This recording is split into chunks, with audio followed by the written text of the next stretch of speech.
You know, it's like there are two armies fighting over the future of money. One is this massive anonymous force on the internet fueled by memes and pure emotion. The other? It's a small, very quiet group of billionaires making chess moves in secret. Today, we're going to step right onto their battlefield to see what this whole war tells us about where investing is really headed. And if you want to see this clash happen in real time, all you have to do is look at the online fury around AMC theaters. I mean, in one corner, you've got people saying CEO Adam Aron is a visionary leader, but in the other corner, he's getting hammered for his huge compensation package while the company's been struggling. It's really the perfect snapshot of the polarized high-stakes debate that defines these so-called meme stocks. But is this just a passionate argument, or is there something else going on under the surface? So, yeah, we have to ask, are we just watching fans and critics having a normal, if very loud debate, or are there hidden players behind the scenes pulling strings and manipulating this whole conversation for their own profit?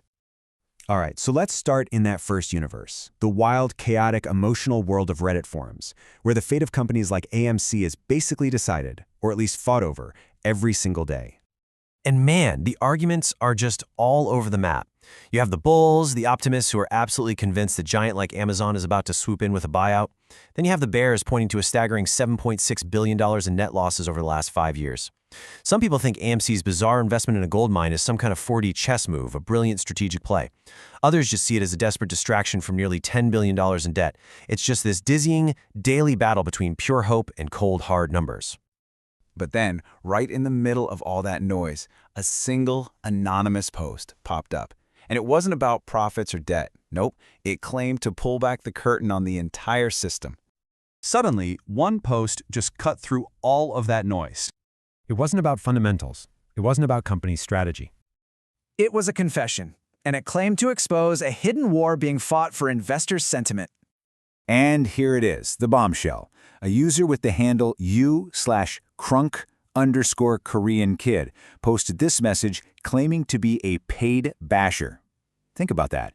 Part of a coordinated professional campaign hired to attack stocks online and just drive their prices down.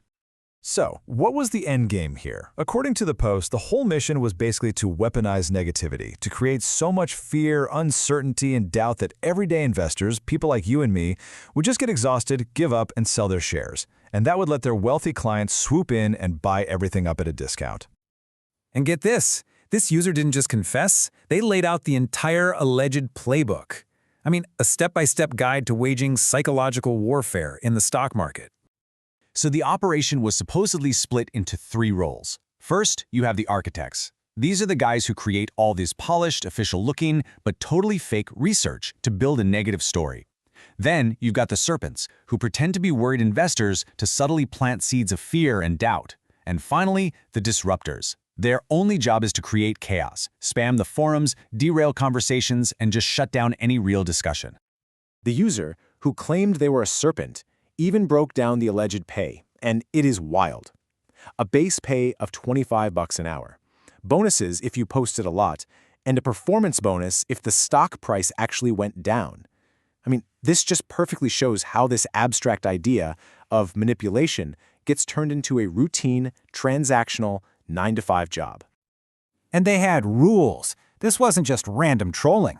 They were allegedly told to never, ever swear because it kills your credibility, to always ridicule your opponents instead of raging at them, to use memes strategically to make the true believers look unhinged, and, my favorite, to ask leading questions instead of making direct claims like, why do you think insiders are selling if things are going so well? It's a really sophisticated psychological game. Okay, let's take a deep breath and pull way, way back from all this. While all of that alleged chaos is unfolding in the digital trenches, what's happening in that other universe? You know, the world of the professional, institutional investors. Well, their world could not be more different. The portfolios of these so-called super investors have 0 volatile meme stocks. Instead, what do you see? A list of global titans: Microsoft, Alphabet, Amazon, Apple. These are companies defined by fortress-like balance sheets and predictable cash flow, not by social media hype. And we're not just talking about a handful of people here. The source for this data, a site called Dataroma, tracks the portfolios of 81 of these super investors. We're talking about a group that includes legendary figures like Warren Buffett and the Bill and Melinda Gates Foundation Trust. This is the investing establishment. You know, this quote from the late, great Charlie Munger, Warren Buffett's longtime partner, just sums up their entire philosophy perfectly. He basically said, our big advantage isn't trying to be super intelligent, it's just trying to be consistently not stupid. I mean, that is the absolute polar opposite of the emotional roller coaster we see on Reddit. So there you have it. We've seen two completely separate ecosystems operating in the exact same market. Let's really put them side by side. On one side, you have the Reddit battlefield. It's an arena fueled by pure emotion, by community, by tribal identity, and, if that confession is to be believed, by targeted psychological warfare. And on the other side, the super investor sphere. It's a world guided by cold, hard data, by fundamental analysis, and by long-term strategy. So what does that professional analysis actually look like in practice? Well, according to SumZero, which is a community for these kinds of investors, it's definitely not about memes. It's a rigorous process. We're talking about building models with defined price targets, having deep discussions about valuation, conducting thorough risk analysis, and identifying clear catalysts that could actually move the stock. It's a world of discipline, not drama. And all of this leaves us with a really critical question for the modern market. In an arena where you have anonymous influencers who can potentially wage psychological campaigns, and on the other side, established billionaires operating on decades-long timelines, who really gets to define what a company is worth? That's the real challenge for anyone trying to navigate these two colliding financial worlds.